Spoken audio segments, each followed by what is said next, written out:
سامعین، اب جلسے کی آخری کڑی اور سلسلے کتابت کی آخری کڑی کی طرف ہم بڑھ رہے ہیں، اور ہمارے مہمان خصوصی جن کی ذات فکر و نظر، علم و عمل، فہم و فراست، فضل و کمال، تدریس و خطابت، سحر بیانی و سحر آفرینی اور علم و متانت کا حسین سنگم ہے۔ آپ دیکھ رہے ہیں گزشتہ سال بھی ہمارے درمیان آپ تشریف لائے تھے۔ جو آنے والے ہمارے مہمان خصوصی ہیں، مقرر، ان کا تعارف کرا رہا ہوں آپ کے ساتھ۔ گزشتہ سال بھی مدرسہ دارالعلوم صدیقیہ میں آپ تشریف فرما ہوئے تھے اور بہترین قیمتی خطاب پیش کیا تھا۔ آج پھر وہ ہمارے درمیان میں تشریف لائے ہیں۔ یہ محض ایک مقرر نہیں ہے، بلکہ یہ مسند درس کے ماہر اور باکمال استاد ہیں، صاحب علم و فضل ہیں۔ بھوپال کے جامعہ ابو طلحہ میں جو شیخ الحدیث کی کرسی پر جو شیخ الحدیث موجود ہیں، وہ آپ سے کسب فیض کیے ہوئے آپ کے سامنے زانوِ تلمذ طے کیے ہوئے ہیں اور آپ کے شاگرد ہیں۔ تو آپ استاد الاساتذہ ہیں، علم و حکمت کے الحمدللہ شہسوار ہیں، خطابت کے میدان میں ید طولہ اور بڑا تجربہ رکھتے ہیں۔ جو ایک عظیم دینی درسگاہ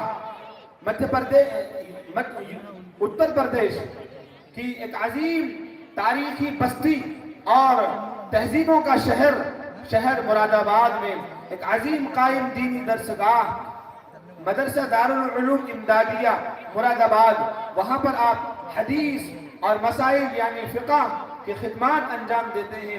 ہماری دعوت پر آپ نے ہمارے شہر کو، ہمارے نوجوانوں کو زینت بخشی ہے۔ اللہ تعالیٰ آپ کے آنے کو بے حد قبول فرمائے۔ جب میں آپ کے چہروں کو دیکھتا ہوں تو میری زبان سے یہ الفاظ نکلتے ہیں کہ تیری آمد پہ ہے مہتاب کی کرنوں کی برساتیں، تیری آمد پہ ہے مہتاب کی کرنوں کی برساتیں، صدائے مرحبا کے ساتھ ہے نور کی برساتیں، محبت ہے نوازش ہے کرم ہے مہربانی ہے، محبت ہے نوازش ہے کرم ہے مہربانی ہے، کہ خلوص شوق و دل کی یہ غوف شانی ہے۔ آپ تشریف لائے، ہم سب نے اپنی پلکوں کو آپ کے لیے بچھایا ہے۔ ہم دل سے آپ کی خدمت میں اہلا و سہلا و مرحبا کے کلمات پیش کرتے ہیں۔ میں نہایت ہی ادب کے ساتھ، بڑے احترام کے ساتھ، نہایت سلیقہ مندی سے آپ کو دعوت دے رہا ہوں کہ آپ تشریف لائیں اور ہم سب سامعین کو اپنے قیمتی خطاب سے مستفید فرمائیں۔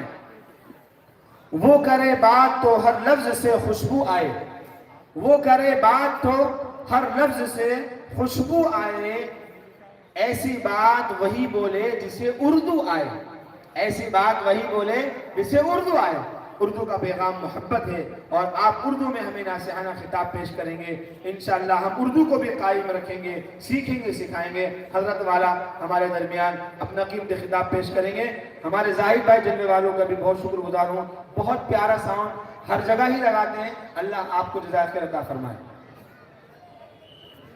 السلام علیکم ورحمۃ اللہ وبرکاتہ۔ بسم اللہ الرحمن الرحیم۔ الحمد للہ العلی الاکرم الذی علم بالقلم علم الانسان ما لم یعلم۔ اشہد ان لا الہ الا اللہ واشہد ان محمدا عبدہ ورسولہ صلی اللہ علیہ وسلم۔ سبحان اللہ والحمد للہ ولا الہ الا اللہ واللہ اکبر۔ اللہم صل علی محمد وعلی آل محمد وبارک وسلم۔ اما بعد فقد قال اللہ تبارک وتعالی فی القرآن المجید والفرقان الحمید۔ یا ایہا الذین آمنوا اتقوا اللہ وقولوا قولا سدیدا يصلح لكم أعمالكم ويغفر لكم ذنوبكم ومن يطع الله ورسوله فقد فاز فوزا عظيما صدق الله العظيم۔ وقال النبي صلى الله عليه وسلم من كان يؤمن بالله واليوم الآخر فليكرم ضيفه ومن كان يؤمن بالله واليوم الآخر فليحسن إلى جاره ومن كان يؤمن بالله واليوم الآخر فليقل خيرا وليسكت أو كما قال عليه الصلاة والسلام. وقال النبي صلى الله عليه وسلم في موضع آخر: تركت فيكم أمرين لن تزلوا ما تمسكتم بهما كتاب الله وسنة رسوله أو كما قال عليه الصلاة والسلام. برادران اسلام، معزز سامعین کرام، اسٹیج پر تشریف فرما علماء نظام، شجاعت پور کے جوانوں اور پیاری ماؤں بہنوں، آج کی رات بڑی فضیلت والی رات ہے. آج کی رات ہمارے اس شہر کے لیے ایک تاریخی رات بننا چاہتی ہے.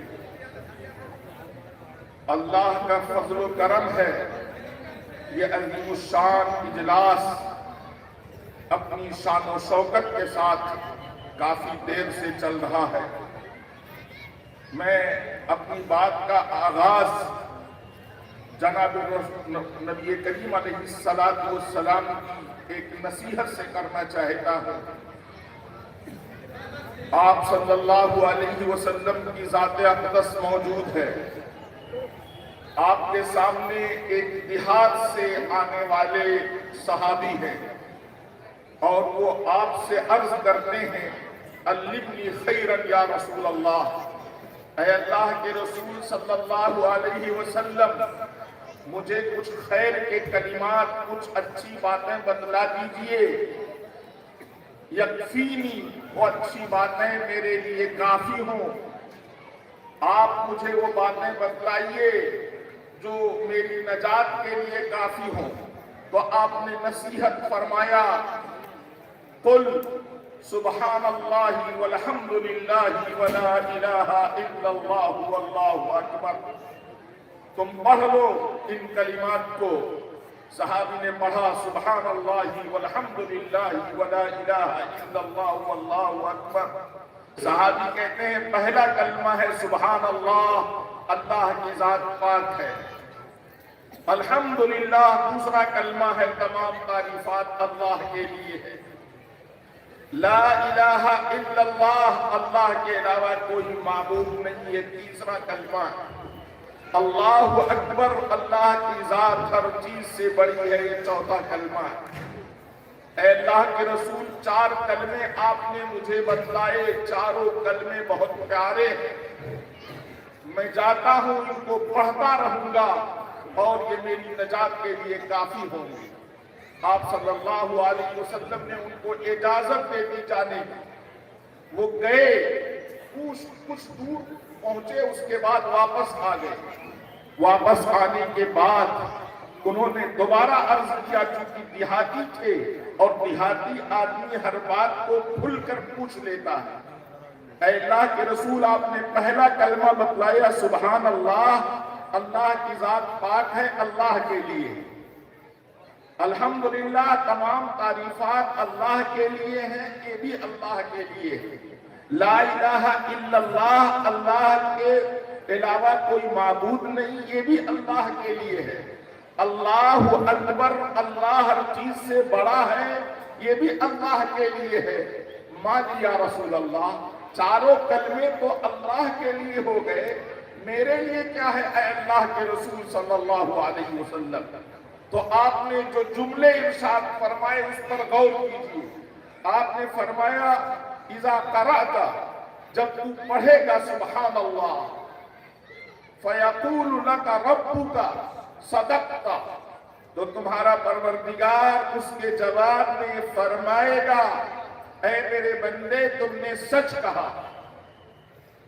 وَإِذَا قُلْتَ الْحَمْدُلِلَّهِ، اور جب تو پڑھے گا الحمدللہ تو کوئی جواب دے نہ جواب دے، لیکن اللہ جواب دے گا تم سے اور یہ کہے گا صدقت، اے میرے بندے تم نے بالکل سچ کہا.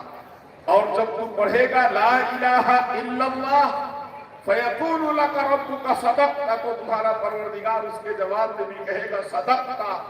اے میرے بندے تم نے بالکل سچ کہا، اور جب تم پڑھے گا اللہ اکبر فیقول لک ربک صدقت، تو تمہارا پروردگار تم سے اس کا جواب دیتے ہوئے یہ کہے گا صدقت، اے میرے بندے تم نے سچ کہا۔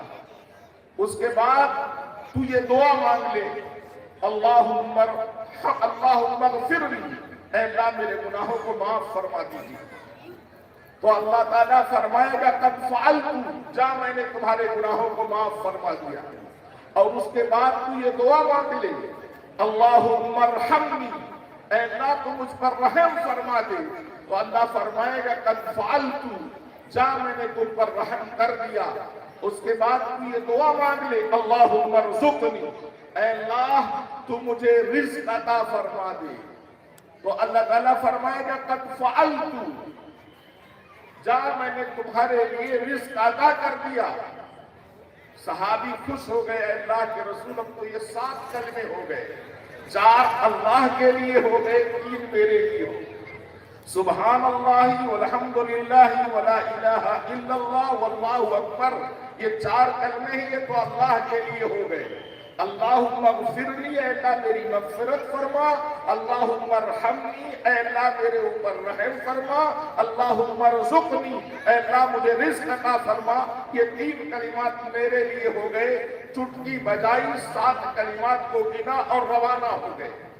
میں آپ سب کو، ماؤں بہنوں کو آج کی اس مقدس رات میں ان کلمات کو یاد کرانا بھی چاہتا ہوں، اور یہ پیغام دینا چاہتا ہوں کہ ان کلمات کو پوری زندگی کثرت سے پڑھیے۔ سبحان اللہ والحمدللہ ولا الہ الا اللہ واللہ اکبر۔ اس کے بعد آپ یہ دعا مانگ لیں، اللہم اغفر لی، اللہم ارحمنی، اللہم ارزقنی۔ اللہ کے رسول کے بتائے ہوئے کلمات ہیں، اس مقدس رات میں بھی آپ ان کو پڑھیے اور بعد میں اپنی زندگی کا معمول بنا لیجیے۔ سبحان اللہ، اللہ کی ذات پاک ہے، ہر طرح کے عیب سے، ہر طرح کی کمی سے، ہر طرح کے شرک سے اللہ کی ذات پاک ہے۔ میرے بھائیو، اگر اس کلمے کو پڑھتے رہیں گے اور یہ مفہوم ذہن میں رہے گا، اللہ کی پاکی کو بیان کریں گے، چلتے پھرتے اٹھتے بیٹھتے قیامت کا دن ہوگا، گناہوں سے ہم لگے ہوئے ہوں گے، سر سے لے کر پیر تک گناہ ہوں گے۔ اللہ فرمائے گا اس نے سبحان اللہ بہت پڑھا تھا اور میری پاکی کا اعلان کیا تھا، آج اے فرشتوں جاؤ اور اس کے گناہوں کو تم صاف کر دو اور اس کو پاک صاف بنا دو۔ اس وقت جب ہم کو پاک صاف ہونے کی ضرورت ہوگی تو اللہ تعالیٰ فرشتوں کو حکم دیں گے، جاؤ اس بندوں کو جنہوں نے ان کو پڑھا ہے ان کو گناہوں سے پاک صاف کر دو۔ اس کے بعد الحمدللہ بار بار جب ہم پڑھیں گے، تمام تعریفات اللہ کے لیے، اللہ کے حامد ہم ہوں گے، اللہ کی تعریف کرنے والے ہوں گے، تو اللہ ہم کو محمود بنا دے گا، قابل تعریف بنا دے گا۔ میرے بھائیو، الحمدللہ پڑھو، اس کا مطلب سمجھو، تمام تعریفات اللہ کے لیے ہے۔ جب اللہ کی آپ بار بار تعریف کریں گے، چلتے پھرتے اٹھتے بیٹھتے، تو اللہ آپ سب کو قابل تعریف بنا دے گا۔ تو جو لوگ دنیا میں قابل تعریف بننا چاہتے ہیں، آخرت میں قابل تعریف بننا چاہتے ہیں، الحمدللہ پڑھتے رہیں۔ زبان کو حرکت دینی ہے، ہر بچے کو، ہر آدمی کو الحمدللہ یاد ہے۔ اس نیت سے پڑھیں کہ میں اللہ کی تعریف کر رہا ہوں اور اللہ آپ کو قابل تعریف بنائے گا۔ سبحان اللہ، الحمدللہ، لا الہ الا اللہ، یہ وہ کلمہ ہے۔ اگر یہ کلمہ نہ ہوتا تو یہ کائنات نہ بنائی جاتی، یہ آسمان نہ بنائے جاتے، یہ زمین نہ بنائی جاتی۔ اگر یہ کلمہ نہ ہوتا، 1,24,000 انبیاء کرام آئے اور سب نے اس کلمے کی دعوت دی۔ اللہ کے علاوہ کوئی معبود نہیں ہے، اللہ ہی معبود حقیقی ہے۔ میرے بھائیوں، یہ وہ کلمہ ہے جس کلمے کو صحابیات اپنے بچوں کو سب سے پہلے زبان پر سکھلاتی تھی کہ میرا بچہ، میری بچی سب سے پہلے جو بولے وہ لا الہ الا اللہ کے ہو۔ آپ صلی اللہ علیہ وسلم نے فرمایا من قال لا الہ الا اللہ دخل الجنہ، جو پڑھ لے گا لا الہ الا اللہ وہ جنت میں داخل ہوگا۔ ہمارے نبی نے اسی کی دعوت دی، تمام انبیاء نے اس کی دعوت دی، کثرت سے پڑھا کرو، اس رات بھی اور رات میں بھی دن میں بھی ہمیشہ اپنی زندگی کا معمول بناؤ، کثرت سے پڑھو لا الہ الا اللہ لا الہ الا اللہ، من کان آخر کلامہ لا الہ الا اللہ دخل الجنہ۔ جو شخص لا الہ الا اللہ پڑھے گا اور اس کی زبان سے آخر میں کلمہ نکلے گا تو اس کی روح اس کے جسم سے جدا ہوگی اور وہ جنت میں داخل ہو جائے گا۔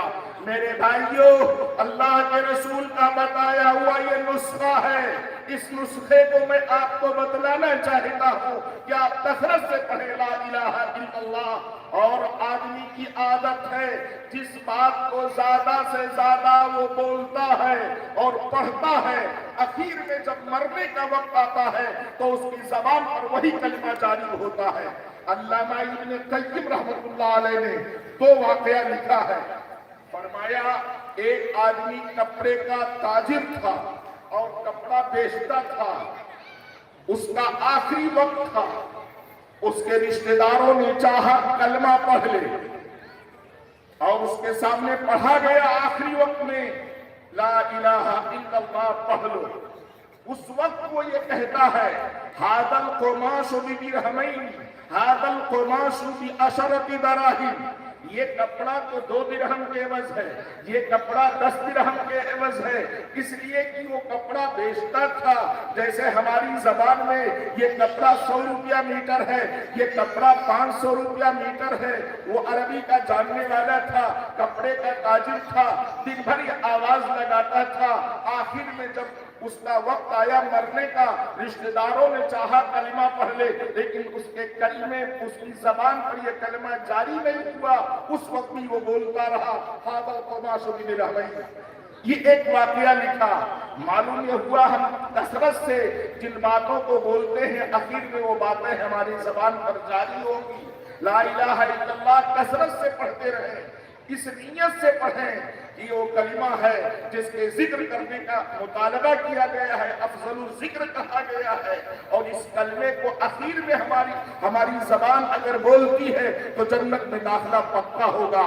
میرے بھائیو، دوسرا واقعہ لکھا، ایک شرابی تھا، شراب بہت پیتا تھا، مومن تھا، اس کا آخری وقت آیا اور اس کے رشتہ داروں نے یہ چاہا کہ وہ لا الہ الا اللہ پڑھ لے اور اس کے سامنے کہا گیا پڑھو لا الہ الا اللہ۔ اس کے جواب میں وہ کیا کہتا ہے، اشرب انتا ثم اسقینی، ارے میرے بھائی پہلے تم جی بھر کر پی لو اس کے بعد مجھے پلانا۔ میرے بھائیوں، زندگی بھر شراب پینے کی عادت تھی تو آخر وقت میں جب اس سے کہا گیا پڑھو لا الہ الا اللہ تو پہلے والے سے کہتا ہے پہلے جی بھر کر تم پی لو اس کے بعد مجھے پلاؤ، کیونکہ زندگی بھر پینے کی عادت تھی، آخر وقت میں بھی وہی عادت اس کو یاد آئی اور وہ کلمہ نہ پڑھ سکا۔ اس لیے میرے بھائیوں، ہر ایک کو یاد ہے لا الہ الا اللہ، ہر آدمی اس کو کثرت سے پڑھا کرے اور اپنی زبان پر جاری رکھے، آخری وقت ہوگا اور زبان سے کلمہ جاری ہوگا، جنت میں داخلہ یقینی ہو جائے گا۔ میرے بھائیوں، اس لیے میری آپ سے گزارش ہے، درخواست ہے کہ اس کلمے کو کثرت سے پڑھا کریں۔ اللہ اکبر، اللہ ہر چیز سے بڑا ہے۔ جو لوگ دنیا میں بھی بڑا بننا چاہتے ہیں، آخرت میں بھی بڑا بننا چاہتے ہیں، کثرت سے پڑھا کریں اللہ اکبر اللہ اکبر اللہ اکبر۔ میرے بھائیوں، اگر اللہ کی بڑائی کا اعلان ہم کریں گے چلتے پھرتے اٹھتے بیٹھتے تو قیامت کے دن اللہ تعالیٰ فرشتوں کو حکم دے گا سارے لوگوں کے سامنے اس کو بڑا بنا کر پیش کرو، اس لیے کہ یہ چلتے پھرتے میری بڑائی کا اقرار کرتا تھا۔ تو سب سے پہلا سبق میں نے دیا آپ کو، اللہ کے رسول نے فرمایا یہ چاروں کلمے پڑھا کرو اور اس کے بعد اپنے لیے دعائے مغفرت، دعائے رحمت اور دعائے رزق بھی کر دیا کرو، اللہ تعالیٰ اسے قبول فرمائے گا اور ہماری نجات کے لیے کلمات کافی ہوں گے۔ آپ سمجھیے، ایک مختصر سی سورت ہے قرآن کی، قل هو اللہ احد، اور تو پورا قرآن چھوڑ دیجئے، لیکن اس سورت کے بارے میں آپ کو بتلاتا ہوں۔ ایک صحابی ہیں، وہ آتے ہیں اور وہ اللہ کے رسول صلی اللہ علیہ وسلم سے یہ کہتے ہیں انی احب هذه السورہ، اے اللہ کے رسول صلی اللہ علیہ وسلم اس سورت سے میں بہت محبت کرتا ہوں۔ آپ نے فرمایا فَإِنَّ حُبَّكَ إِيَّاهَا يُدْخِلُكَ الْجَنَّةَ، تمہارا اس سورت سے محبت کرنا تم کو جنت میں داخل کر دے گا۔ صحابی نے صرف یہ بات کہی کہ سورہ اخلاص ہر مومن کو یاد ہے، قل هو اللہ احد اللہ الصمد لم یلد ولم یولد ولم یکن له کفوا احد۔ اس سورت کے اندر اللہ کی وحدانیت کو بیان کیا گیا ہے، اللہ ایک ہے کسی کو بیان کیا گیا ہے۔ صحابی نے کہا اس سورت سے میں بہت محبت کرتا ہوں، تو آپ نے فرمایا تمہارا اس سورت سے اس محبت کرنا تم کو جنت میں داخل کرا کر رہے گا۔ اللہ کے رسول فرماتے ہیں نعم السورتان، دو سورتیں بہت اچھی ہیں، ہما یقرآن فی الرکعتین قبل الفجر، دو سورتیں بہت اچھی ہیں، اور نماز فجر سے پہلے 2 رکعت جو سنت ہے اس میں وہ دونوں سورتیں پڑھی جاتی ہیں۔ وہ دونوں سورتیں کون ہیں؟ قل یا ایھا الکافرون قل هو اللہ احد۔ اللہ کے رسول صلی اللہ علیہ وسلم فجر سے پہلے جو 2 رکعت سنت موقدہ ہے، ہم لوگ بڑی تاکید کے ساتھ اس کو پڑھتے ہیں، بڑی اہمیت ان سنتوں کو حاصل ہے۔ آپ پہلی رکعت میں قل هو اللہ قل یا ایھا الکافرون اور دوسری رکعت میں قل هو اللہ احد پڑھا کرتے تھے۔ ہم کو اور آپ کو بھی چاہیے کہ اس سنت کا معمول بنائیں، فجر کی سنت روز پڑھتے ہیں، جب پڑھیں تو پہلی رکعت کے اندر قل یا ایھا الکافرون اور دوسری رکعت کے اندر قل هو اللہ احد۔ اور اسی طرح مغرب کے بعد جو 2 سنتیں ہیں، اللہ کے رسول صلی اللہ علیہ وسلم اکثر یہ 2 سورتیں مغرب کے بعد جو 2 رکعت سنت موقدہ ہے اس کے اندر یہ پڑھا کرتے تھے، قل یا ایھا الکافرون اور قل هو اللہ احد۔ اس لیے مائیں بہنیں اور آپ تمام حضرات کو میں یہ پیغام دیتا ہوں کہ ان رکعتوں کے اندر ان دونوں سورتوں کو پڑھیں۔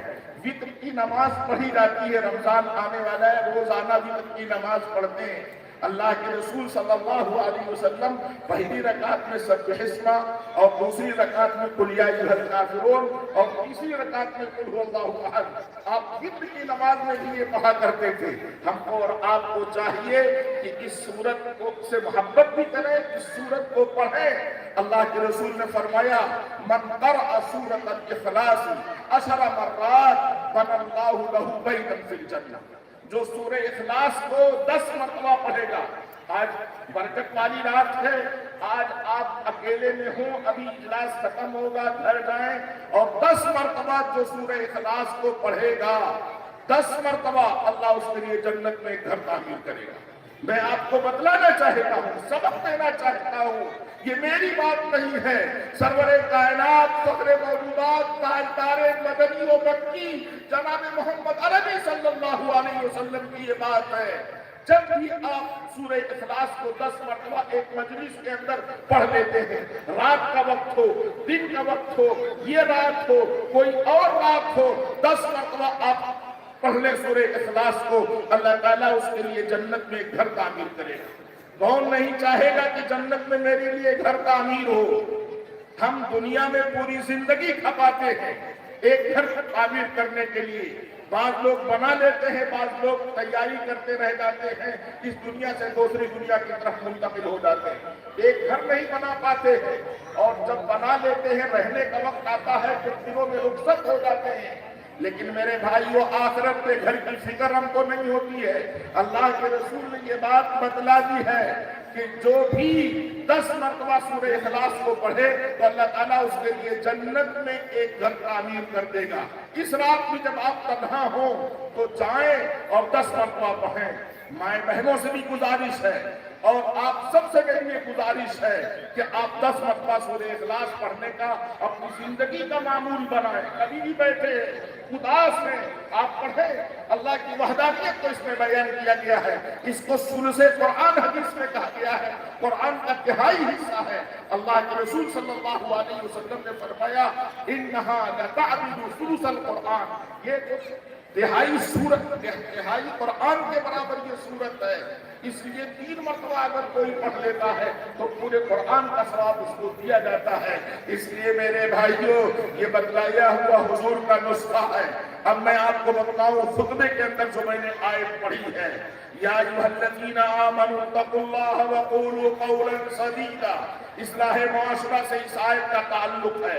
اصلاح کے معنی سنوارنے کے آتے ہیں، اور معاشرہ کے معنی مل جل کر اجتماعی طور پر رہنا سہنا، اور اصلاح معاشرہ کا پورا مطلب یہ ہے کہ تمام لوگوں کی اجتماعی زندگی بن جائے، سنور جائے۔ ہم تمام لوگ اپنی اجتماعی طور پر جو زندگی ہے اس کو بنا لیں، سنوار لیں، اور اس کا آسان طریقہ ہے ہر آدمی اچھائیوں کو کرے اور برائیوں سے بچے۔ ہر آدمی کی یہ ذمہ داری ہے، صرف علماء کی ذمہ داری نہیں ہے۔ علماء کی ذمہ داری، عوام کی ذمہ داری، مردوں کی ذمہ داری، عورتوں کی ذمہ داری، سب کی یہ ذمہ داری ہے کہ آدمی نیکیوں کو کرے اور برائیوں سے اپنے آپ کو بچائے، خود بخود معاشرے کی اصلاح ہو جائے۔ ہم اپنے اوپر نگاہ نہ کریں اور دوسرے کے اوپر نگاہ کریں، اپنا برائیاں کرتے رہیں، اچھائیوں کے قریب نہ جائیں، اور یہ چاہیں اصلاح معاشرہ ہو جائے، کبھی نہیں ہو سکتا۔ قیامت کے صبح تک معاشرے کی اصلاح نہیں ہو سکتی ہے۔ اس لیے میرے بھائیو، ہر آدمی کی ذمہ داری ہے کہ گناہوں سے اپنے آپ کو بچائے۔ اللہ تعالیٰ فرماتے ہیں، یا ایھا الذین آمنوا اتقوا اللہ، اے ایمان والو تم اللہ سے ڈرو، اللہ سے ڈر ہوگا۔ وقولوا قولا سدیدا، تو تم سچ بولو گے، اور جب سچ بولو گے تو اللہ نے 2 نقط فائدہ بیان کیا۔ یصلح لکم اعمالکم، پہلا فائدہ ہوگا سچ بولنے کا، اللہ تعالیٰ تمہارے اعمال کو درست کر دے گا۔ دوسرا فائدہ ہوگا یغفر لکم ذنوبکم، جب تمہارے اعمال اچھے ہوں گے اللہ تم سے تمہارے گناہوں کو معاف فرما دے گا۔ یہ دوسرا جو ہے فائدہ ہوگا۔ تو سچ بولنے کے 2 فائدے قرآن میں بیان کیے گئے، ہمارے اعمال اچھے ہوں گے اور ہمارے گناہوں کی مغفرت ہوگی۔ میرے بھائیوں، اللہ تعالیٰ نے یہ بیان فرمایا ہے، قرآن کا پیغام ہے۔ میں آپ سب کو یہ بتلانا چاہتا ہوں، خود کو بھی اس میں شامل کرتا ہوں، اپنی زبان کا جب استعمال کرو تو سچ کے لیے استعمال کرو، جھوٹ سے اپنے آپ کو بچاؤ، ہمارے اعمال بھی درست ہوں گے، ہمارے معاشرے کی اصلاح بھی ہوگی، اللہ تعالیٰ ہمارے گناہوں کو معاف بھی فرمائے گا۔ اور اسی کے ساتھ میں آپ کے سامنے جو میں نے حدیث پڑھی ہے خطبے کے اندر، من کان یؤمن باللہ والیوم الآخر فلیکرم ضیفہ، جو اللہ پر آخرت کے دن پر یقین رکھتا ہے اس کو چاہیے کہ اپنے مہمان کا اکرام کرے۔ اپنے مہمان کا اکرام کرنا اللہ پر اور آخرت کے دن کے یقین ہونے کی علامت ہے، اس لیے مہمان کا اکرام ہونا چاہیے۔ وَمَنْ كَانَ يُؤْمِنُ بِاللَّهِ وَالْيَوْمِ الْآخِرِ فَلْيُحْسِنْ إِلَىٰ جَارِهِ، اور جو اللہ پر آخرت کے دن پر یقین رکھتا ہے اس کو اپنے پڑوسیوں کے ساتھ حسن سلوک کرنا چاہیے۔ پڑوسی مسلم ہو، غیر مسلم ہو، رشتہ دار ہو، غیر رشتہ دار ہو، کیسا بھی پڑوسی ہو، ہر ایک کے ساتھ حسن سلوک ہونا چاہیے۔ ہمارے طرز عمل سے اس کو فائدہ پہنچنا چاہیے، ہمارے طرز عمل سے اس کا نقصان نہیں ہونا چاہیے۔ اور اللہ کے رسول نے فرمایا، وَمَنْ كَانَ يُؤْمِنُ بِاللَّهِ وَالْيَوْمِ الْآخِرِ فَلْيَقُلْ خَيْرًا وَلْيَسْكُتْ، جو اللہ پر اور آخرت کے دن پر یقین رکھتا ہے اس کو چاہیے جب بولے تو اچھی بات بولے، ورنہ تو خاموش رہے۔ اللہ کے رسول کا یہ پیغام ہے، 3 پیغام ہے اس حدیث کے اندر۔ مہمانوں کا اکرام کرنا ہے، اپنی پڑوسیوں کے ساتھ حسن سلوک کرنا ہے، اور جب بولنا ہے سچ بولنا ہے، ورنہ تو خاموش رہنا ہے۔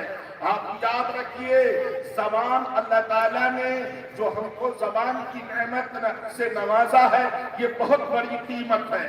آپ غور کیجئے، آنکھیں 2 اللہ نے بنائی، کان 2 بنائے، ہاتھ 2 بنائے، پیر 2 بنائے، اور سب کھلے ہوئے ہیں، پیر بھی کھلا ہوا، ہاتھ بھی کھلا ہوا، اور دونوں کان بھی کھلے ہوئے، آنکھیں بھی کھلی ہوئی، لیکن زبان 1 بنائی۔ اور غور کیجئے، مضبوط دانتوں سے پہلے اس کو گھیر دیا، اور اس کے بعد دونوں ہونٹوں کے احاطے میں اس کو کر دیا۔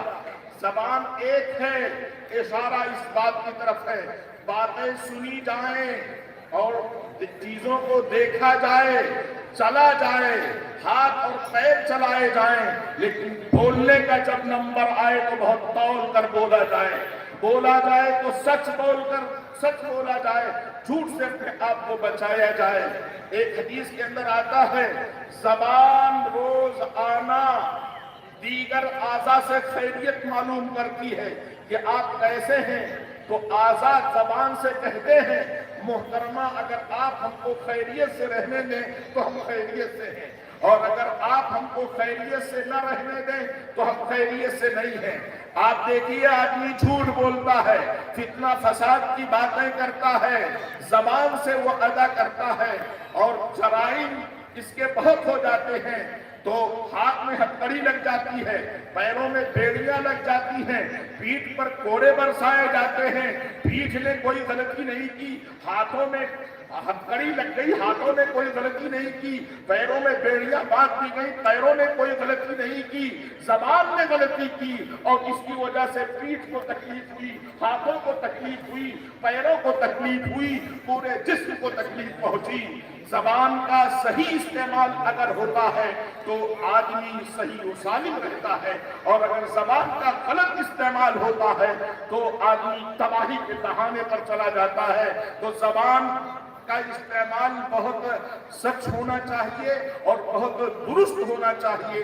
اللہ کے رسول صلی اللہ علیہ وسلم کی اس سلسلے میں بڑی ہدایات ہیں۔ آپ نے ایک موقع پر فرمایا انا زعیم ببیت فی وسط الجنہ لمن ترک الکذب وان کان مازحا، میں اس شخص کے لیے جنت کے بیچ میں ایک گھر کی ضمانت لیتا ہوں جو جھوٹ کو چھوڑ دے، اگرچہ مذاق کے طور پر۔ ہم مذاق کے طور پر دوسروں کو ہنسانے کے لیے قصے کہانیاں جھوٹ کرتے رہتے ہیں، اللہ کے رسول نے فرمایا مذاقاً اگر کوئی جھوٹ بولتا ہے اس کو بھی چھوڑ دے، حقیقتاً جھوٹ بولتا ہے تو چھوڑنا ہی چھوڑنا ہے، مذاق کے طور پر بھی جھوٹ نہیں بولنا ہے۔ اور اگر ایسا کوئی شخص کرتا ہے تو میں جنت کے بیچ میں اس کے لیے ایک گھر کی ضمانت لیتا ہوں۔ یہ میری بات نہیں ہے، میرے بھائیوں، اگر جنت کے بیچ میں اپنا گھر تعمیر کرانا چاہتے ہیں، اللہ کے رسول نے یہ بات فرمائی ہے کہ تم جھوٹ چھوڑ دو، میں تمہارے لیے جنت کے بیچ میں ایک گھر کی ضمانت لیتا ہوں۔ آج کی اس رات میں، مقدس رات میں، آپ عہد کریں کہ ہم جھوٹ کو چھوڑیں گے، اور اللہ کے رسول صلی اللہ علیہ وسلم نے جو ہمارے لیے ضمانت لی ہے، ہم ضمانت کے مصداق بنیں گے اور کوشش کریں گے اپنی زندگی کے اندر ہر مرد، ہر عورت، ہر بچہ یہ کوشش کرے کہ جھوٹ نہیں بولنا ہے، سچ بولنا ہے، اور جنت کے بیچ میں ایک گھر حاصل کرنا ہے۔ اللہ کے رسول صلی اللہ علیہ وسلم فرماتے ہیں من یضمن ما بین لحییہ وما بین رجلیہ اضمن لہ الجنہ۔ بہت مختصر نصیحت ہے، اللہ کے رسول کے بتائی ہوئی نصیحت ہے۔ جو لوگ دو چیزوں کے ضامن ہو جاتے ہیں، ایک تو دونوں جبڑوں کے بیچ میں جو چیز ہے زبان، اس کے ضامن ہو جاتے ہیں، جب بولتے ہیں تو سوچ کر بولتے ہیں، سچ بولتے ہیں، اور دوسرے دونوں رانوں کے بیچ میں شرمگاہ ہے، اس کے ضامن ہو جاتے ہیں۔ زبان کے گناہ سے بھی اپنے آپ کو بچاتے ہیں، شرمگاہ کے گناہ سے بھی اپنے آپ کو بچاتے ہیں، چاہے مرد ہو چاہے عورت ہو، یہ دو چیزوں سے اگر اپنے آپ کو بچاتے ہیں تو میں اس کے لیے جنت کی ضمانت لیتا ہوں۔ میرے بھائیوں، میں آپ سے عہد کر لینا چاہتا ہوں آج کی اس رات میں، اور اس شان و شوکت کے ساتھ جو آپ اجلاس کر رہے ہیں، میری بات نہیں ہے، اللہ کے رسول کی بات ہے، دونوں جبڑوں کے بیچ میں جو زبان ہے اس کا صحیح استعمال ہو، دونوں رانوں کے بیچ میں جو شرمگاہ ہے اس کا صحیح استعمال ہو، اس کے گناہوں سے اپنے آپ کو بچاؤ۔ اللہ کے رسول نے فرمایا میں تمہارے لیے جنت کی ضمانت لیتا ہوں۔ ایک صحابی آتے ہیں اور وہ اللہ کے رسول صلی اللہ علیہ وسلم کی خدمت میں یہ اپنی زبان درازی کرتے ہیں، اے اللہ کے رسول مجھے زنا کی اجازت دے دیجیے، صحابہ کرام ڈانٹنے لگتے ہیں اور یہ کہتے ہیں چپ رہو. اللہ کے رسول اس صحابی کو اپنے قریب بلا لیتے ہیں اور آپ بلا کر اس سے 5 سوالات کرتے ہیں. سب لوگ غور سے سنیں. صحابی کیا چاہتے ہیں؟ زنا کی اجازت چاہتے ہیں. صحابہ ان کو مارنے کے قریب ہوتے ہیں، ڈانٹتے ہیں چپ رہو. اللہ کے رسول محبت سے قریب بلا لیتے ہیں، 5 سوالات کرتے ہیں. پہلا سوال یہ ہوتا ہے، یہ بتلاؤ تمہاری ماں ہے؟ وہ کہتے ہیں جی. اگر تمہاری ماں کے ساتھ زنا کیا جائے تو کیا تم اس کو پسند کرو گے؟ صحابی کہتے ہیں خدائے پاک کی قسم، میری جان آپ کے اوپر قربان ہو، میں ہرگز اس بات کو پسند نہیں کرتا ہوں کہ میری ماں کے ساتھ زنا کیا جائے. آپ نے فرمایا لوگ بھی اس بات کو پسند نہیں کرتے کہ ان کی ماں کے ساتھ زنا کیا جائے. پھر آپ نے پوچھا تمہاری کوئی بیٹی ہے؟ اور اگر تمہاری کوئی بیٹی ہو اس کے ساتھ زنا کیا جائے تو کیا تم پسند کرو گے؟ صحابی نے عرض کیا خدائے پاک کی قسم، میری جان آپ کے اوپر قربان ہو، میں ہرگز اس بات کو پسند نہیں کروں گا کہ میری بیٹی کے ساتھ زنا کیا جائے. آپ نے فرمایا لوگ بھی اس بات کو پسند نہیں کرتے کہ ان کی بیٹی کے ساتھ زنا کیا جائے. آپ نے تیسرا سوال کیا یہ بتلاؤ تمہاری کوئی بہن ہو اور تمہاری بہن کے ساتھ زنا کیا جائے کیا تم اس بات کو پسند کرو گے؟ صحابی نے عرض کیا خدائے پاک کی قسم، میری جان آپ کے اوپر قربان ہو اللہ کے رسول صلی اللہ علیہ وسلم، میں ہرگز اس بات کو پسند نہیں کروں گا کہ میری بہن کے ساتھ زنا کیا جائے. آپ نے فرمایا لوگ بھی اس بات کو پسند نہیں کرتے کہ ان کی بہن کے ساتھ زنا کیا جائے. آپ نے چوتھا سوال کیا یہ بتلاؤ تمہاری کوئی پھوپھی ہو اور تمہاری پھوپھی کے ساتھ زنا کیا جائے کیا تم اس بات کو پسند کرو گے؟ صحابی نے عرض کیا خدائے پاک کی قسم، میری جان ہے اللہ کے رسول آپ پر قربان ہو، میں ہرگز اس بات کو پسند نہیں کروں گا کہ میری پھوپھی کے ساتھ زنا کیا جائے. آپ نے فرمایا لوگ بھی اس بات کو پسند نہیں کرتے کہ ان کی پھوپھی کے ساتھ زنا کیا جائے. پھر آپ نے آخری سوال کیا یہ بتلاؤ تمہاری کوئی خالہ ہو اور اس کے ساتھ زنا کیا جائے کیا تم اس بات کو پسند کرو گے؟ صحابی نے عرض کیا خدائے پاک کی قسم، اے اللہ کے رسول میری جان آپ کے اوپر قربان ہو، میں ہرگز اس بات کو پسند نہیں کروں گا کہ میری خالہ کے ساتھ زنا کیا جائے. آپ نے فرمایا لوگ بھی اس بات کو پسند نہیں کرتے کہ ان کی خالہ کے ساتھ زنا کیا جائے. اور اسی کے ساتھ آپ نے ان کو اور قریب بلایا اور ان کے لیے دعا کی اللہ ان کے گناہ کو معاف فرما، اے اللہ آئندہ شرمگاہ کے گناہ سے ان کی حفاظت فرما.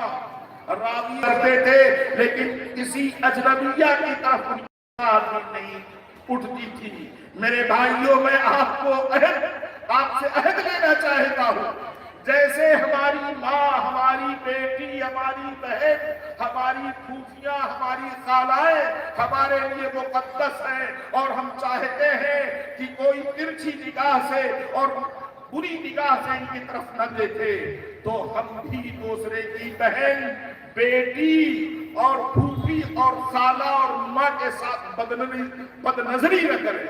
اپنے آپ کو بد نظری سے بچاؤ. اور قرآن نے کہا لا تقربوا الزنا، تم زنا کے قریب بھی مت جاؤ، انہ کان فاحشۃ وساء سبیلا. زنا سے بے حیائی آتی ہے اور زنا برا راستہ ہے. بے حیائی بھی اس سے آتی ہے اور یہ برا راستہ ہے.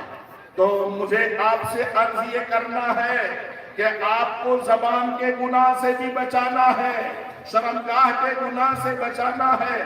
اللہ کے رسول صلی اللہ علیہ وسلم ایک رات خواب دیکھتے ہیں اور اس خواب کا تذکرہ آپ کرتے ہیں صحابہ کرام کے سامنے کہ رات میں نے خواب دیکھا، 2 شخص آئے اور مجھے پکڑے اور لے گئے اور آبادی سے باہر لے گئے اور ایک جگہ پہنچے جو اوپر سے تو تنگ تھی اور نیچے بڑی کشادہ تھی، یعنی تنور کی طرح وہ جگہ تھی. تنور اوپر سے تنگ ہوتا ہے، نیچے سے کشادہ ہوتا ہے. تو آپ نے فرمایا اس طرح کی کیفیت مجھے دکھلائی گئی اور اس کے اندر آگ جل رہی تھی. آگ کے شعلے جب ابھرتے تھے تو اس میں کچھ مرد اور عورت تھے جو جل رہے تھے، وہ بھی اس پر اٹھ جاتے تھے، اوپر آ جاتے تھے، اور جب آگ کے شعلے ماد پڑتے تھے، ہلکے ہو جاتے تھے، دب جاتے تھے، تو وہ ننگے مرد و عورت بھی اس دب جاتے تھے۔ اللہ کے رسول نے ان دونوں شخصوں سے پوچھا کہ تم دونوں کون ہو؟ تو انہوں نے اپنا تعارف کرایا، میں جبرائیل ہوں، یہ میکائیل۔ پھر آپ نے پوچھا اس تنور کے اندر جلنے والے ننگے مرد و عورت کون ہیں؟ تو آپ نے فرمایا یہ زانی مرد و عورتیں ہیں، زنا کرنے والے مرد و عورتیں۔ آپ غور کیجئے، یہ میں اپنی طرف سے نہیں کہہ رہا ہوں، اللہ کے رسول کا یہ پیغام ہے۔ زنا کرو گے دنیا عدلے اور بدلے کی ہے، کسی بہن کے ساتھ زنا کرو گے تمہاری بہن کے ساتھ زنا کیا جائے، کسی بیٹی کے ساتھ زنا کرو گے تو تمہاری بیٹی کے ساتھ زنا کیا جائے۔ یہ دنیا کیا ہے؟ عدلے اور بدلے کی ہے۔ اس لیے اگر آپ اپنی بہنوں کو، اپنی رشتہ دار عورتوں کو محفوظ رکھنا چاہتے ہیں تو دوسروں کے بہنوں، دوسرے کی بیٹیوں کو بھی محفوظ رکھیں، اور آپ زنا سے اپنے بھی آپ کو بچائیں اور عورتوں کو بھی بچائیں۔ میرے بھائیو، اس موبائل کے دور میں اچھا استعمال ہونا چاہیے موبائل کا، لیکن لڑکے اور لڑکیاں دونوں اس کا ناجائز استعمال کرتے ہیں۔ اور لڑکے اور لڑکیوں کو چھوڑو، ہم اور آپ جو اس عمر کے ہیں وہ اپنے آپ کو موبائل کے گناہوں سے نہیں بچا پاتے ہیں، بچوں کو چھوڑو۔ تو میرے بھائیوں، موبائل کے گناہ سے اپنے آپ کو بھی بچانا ہے، مردوں کو بھی بچانا ہے، عورتوں کو بھی بچانا ہے۔ اس لیے ضروری ہے کہ اصلاح معاشرہ کے لیے موبائل کا بھی صحیح استعمال کیا جائے۔ اور اس رات کی بات آتی ہے، اس رات کے سلسلے میں بھی کچھ آپ سے میں عرض کر دوں۔ اللہ کے رسول صلی اللہ علیہ وسلم سے پوری حیات طیبہ کے اندر ایک مرتبہ اس رات قبرستان جانا ثابت ہے۔ حضرت عائشہ صدیقہ رضی اللہ تعالیٰ عنہ کی باری ہے، اور وہ رات شب برات ہے، وہ یہ رات ہے۔ آپ اٹھتے ہیں اور چپکے سے جاتے ہیں اور دروازہ بھی آہستہ بند کرتے ہیں تاکہ ان کی نیند میں خلل نہ ہو، اور آپ نکل جاتے ہیں۔ حضرت عائشہ رضی اللہ تعالی عنہا کی باری تھی، تو انہیں شبہ ہوا حضور رات میں اس وقت کہاں جا رہے ہیں؟ انہوں نے پیچھا کر لیا تو دیکھا کہ اللہ کے رسول جنت البقیع کے اندر تشریف لے گئے ہیں۔ جنت البقیع آپ جانتے ہیں مسجد نبوی سے متصل ایک بڑا قبرستان ہے، بہت سے صحابہ کرام اور صحابیات بزرگان دین وہاں مدفون ہیں۔ مسجد نبوی سے متصل ہی ہے، ذرا فاصلے پر۔ تو حضرت عائشہ صدیقہ رضی اللہ تعالی عنہا تھوڑے فاصلے پر رک گئی، اور اللہ کے رسول صلی اللہ علیہ وسلم نے وہاں دعا کی اور دعا کر کے واپس آئے، اور آپ کو یہ معلوم ہو گیا تو آپ نے فرمایا تمہارے ساتھ کوئی ظلم و زیادتی نہیں ہوگی، اللہ اور اس کے رسول کسی پر ظلم و زیادتی نہیں کرتے۔ یعنی تم نے شاید یہ سمجھا ہوگا کہ کسی اور کے گھر میں چلا گیا، تو میں کسی اور کے گھر نہیں گیا بلکہ قبرستان گیا تھا۔ بہرحال اللہ کے رسول صلی اللہ علیہ وسلم سے ایک مرتبہ جانا ثابت ہے، تو ہم کو اور آپ کو بھی چاہیے کہ کبھی ہم اس رات قبرستان چلے جائیں اور کبھی نہ جائیں۔ ایسا نہ ہو کہ قبرستان جانا اس رات کا لازمی حصہ سمجھ لیں۔ جو چیز حضور صلی اللہ علیہ وسلم سے جتنا ثابت ہے اس کو اسی حد میں رکھنا چاہیے۔ نبوت آپ کو 40 سال میں ملتی ہے، 63 سال کی آپ کی زندگی ہے، تو نبوت ملنے کے بعد بھی 22-23 مرتبہ یہ رات آپ کے زندگی میں آئی، اور ایک مرتبہ جانا ثابت ہے۔ اس لیے ہم کو بھی چاہیے کہ ہم بھی کبھی ایک مرتبہ 2 مرتبہ چلے گئے، اور بقیہ ہر بار جب شب برات آئے قبرستان جانا ضروری نہیں۔ قبرستان کو سنوارا نہیں گیا جنت البقیع کو، وہاں چراغاں نہیں کیا گیا، وہاں روشنی نہیں کی گئی اس رات، تو ہم کو بھی چاہیے کہ ہم قبرستان کو اس رات کی عام حالتوں میں رہنے دیں۔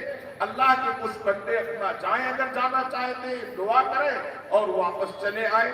اگر ہر رات جانا ضروری ہوتا تو صحابہ کرام کو اللہ کے رسول صریح آرڈر کرتے کہ تم جب شب برات آئے تب تم جاؤ اس رات۔ اللہ کے رسول نے یہ آرڈر نہیں کیا، نہ صحابہ نے اس رات جانا لازمی حصہ سمجھا۔ حضور کی سنت کے مطابق کوئی چلا گیا اور کوئی نہیں گیا، اس لیے قبرستان جانے والی بات بھی جتنا ہے اس کو اسی حد میں رکھو، نہ تو اس کو گھٹاؤ نہ بڑھاؤ۔ اگلے دن کا روزہ تو اللہ کے رسول صلی اللہ علیہ وسلم پورے شعبان کے مہینے میں کثرت سے روزہ رکھتے تھے۔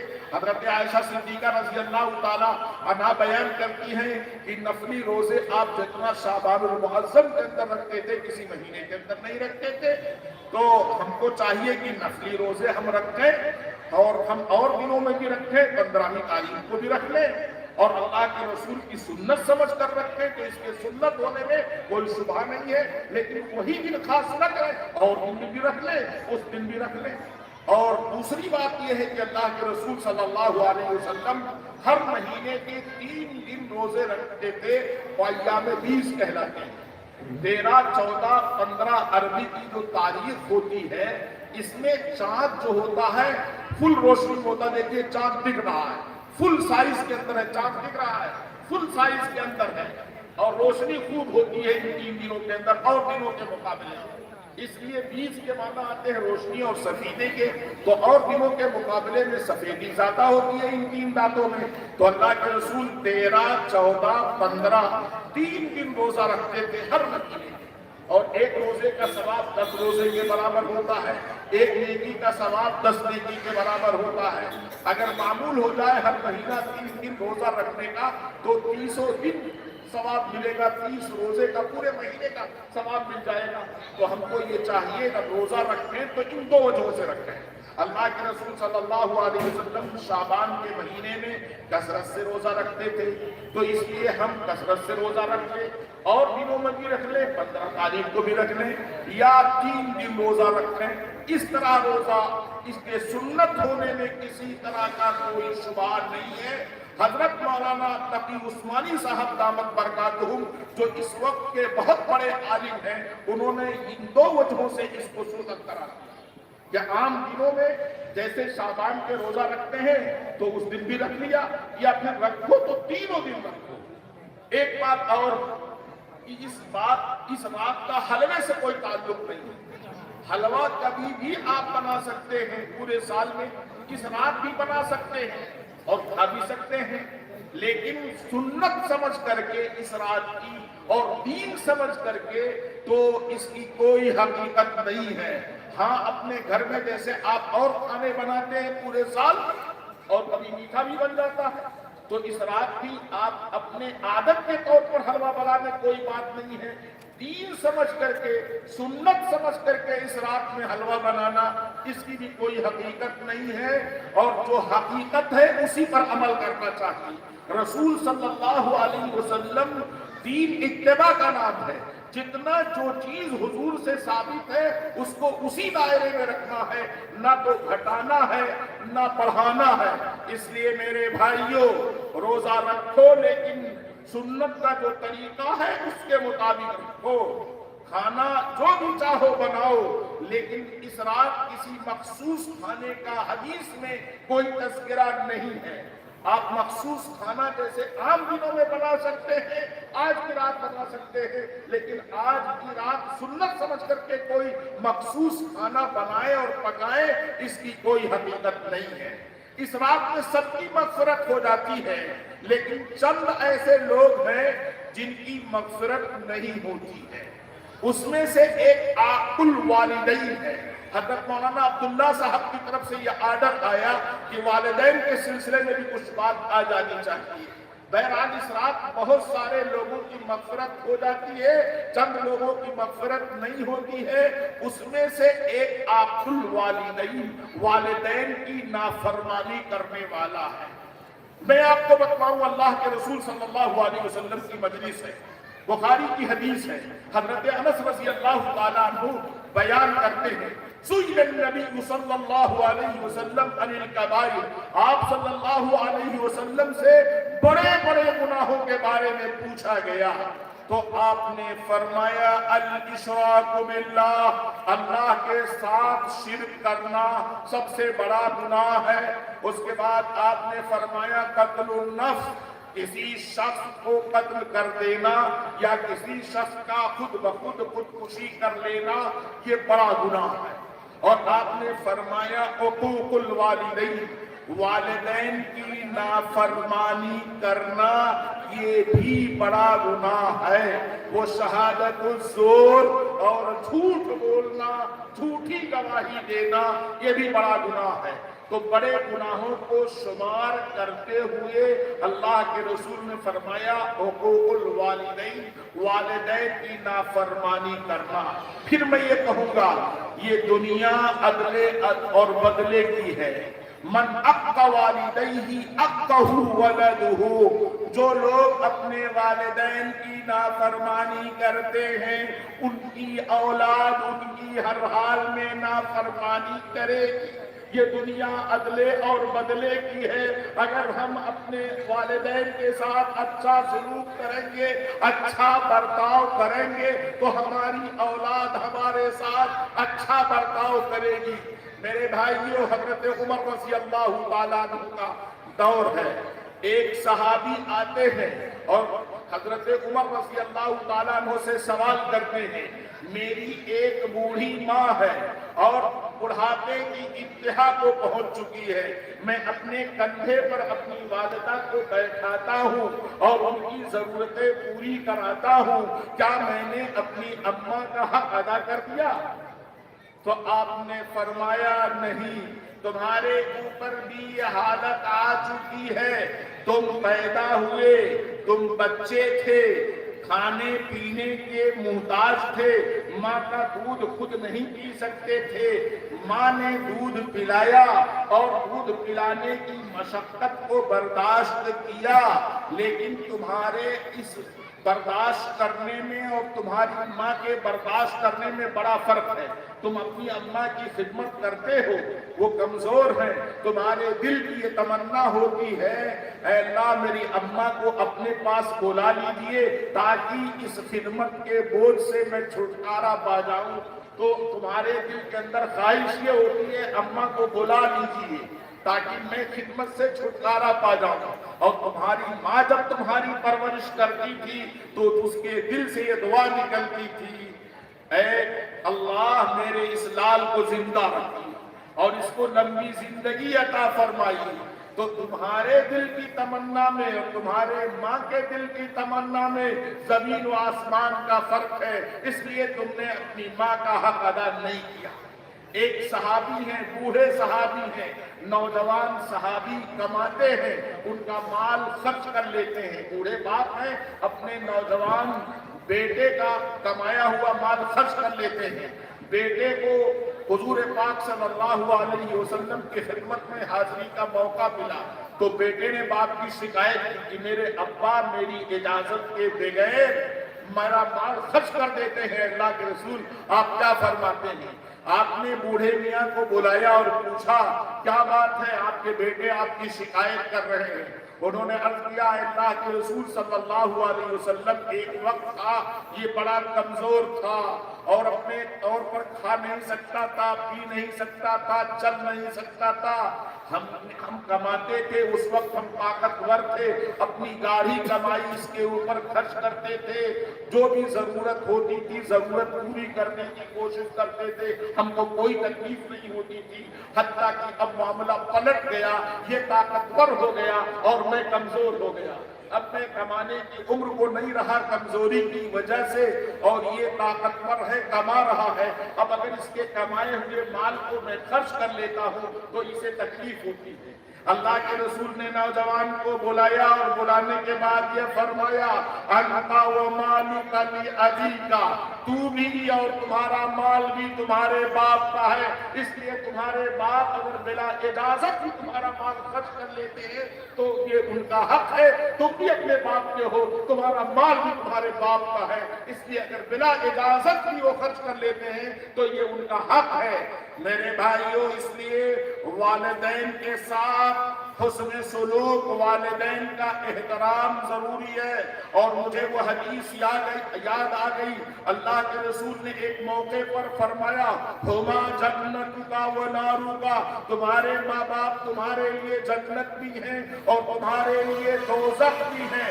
آپ یاد کیجئے، اللہ کے رسول یہ بات فرما رہے ہیں، حدیث کا مطلب یہ ہے جو لوگ اپنے بوڑھے ماں باپ کی خدمت کرتے ہیں اور ان کو خوش رکھتے ہیں، ہر طرح سے ان کی خدمت کے لیے تیار رہتے ہیں اور ان کو اپنے طرز عمل سے کبھی تکلیف نہیں پہنچاتے، تو والدین ایسے لوگوں کے لیے جنت ہے۔ اور جو اپنے والدین کو تکلیف پہنچاتے ہیں، ستاتے ہیں، پریشان کرتے ہیں، ایسے لوگ اور کچھ ہو نہ ہو لیکن یاد رکھو ایسے لوگ دوزخی ہیں۔